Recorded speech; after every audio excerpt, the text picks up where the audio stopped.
Ipinagmalaki ng Department of Finance na nasa 5.9 hanggang 6% ang inilago ng ekonomiya ng Pilipinas. Patuloy lang na epektibo ang mga ipinatutupad na hakbang ng pamahalaan.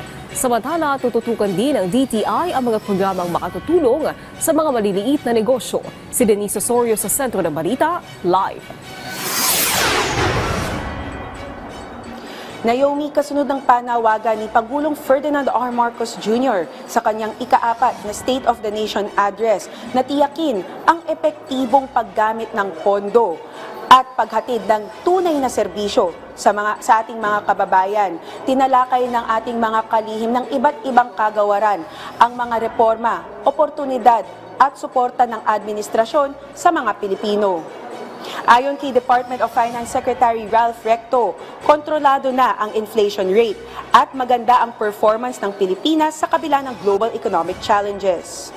Ang ating growth rate on the last 3 years is roughly 6%. On the average, mga 5.9%. Doble to ng growth rate ng buong mundo. At tayong isa sa pinakamataas sa buong Asia.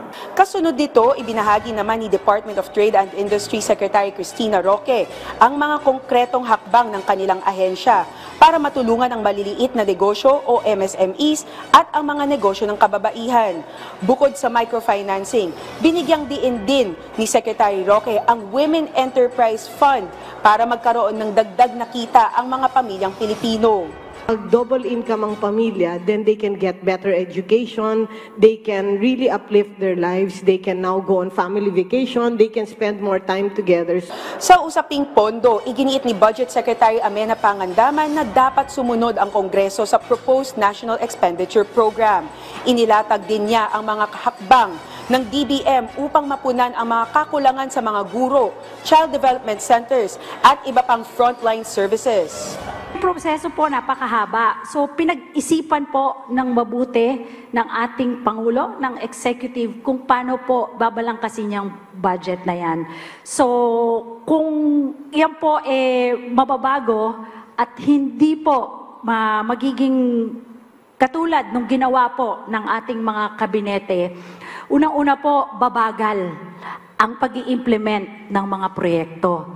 Samantala, binigyang linaw ni DepDev Undersecretary Rosemary Edilion ang papel ng Regional Project Monitoring Committee o RPMC sa pagtiyak na ang mga proyekto ay natatapos at hindi peke.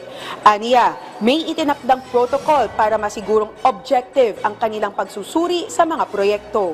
With the directive from the President kahapon, ang gagawin po namin ay ipaprioritize po lahat ng may bibigay na list sa amin ng DPWH. And while waiting for that list, binabalangkas na po ng grupo namin, ng Regional Development Group namin, yung magiging protocol ng review para noon magiging objective, hindi naman tayo magiging witch hunting. Naomi, talagang masinsinang paghahanda at pagtututok ang isinasagawa ng ating pamahalaan dahil tugon ng ating Pangulo ang mas makinabang ng husto ang bawat isa sa ating mga Pilipino. Yan ang pinakahuling balita mula rito sa San Juan City. Balik sa iyo, Naomi. Maraming salamat, Denise.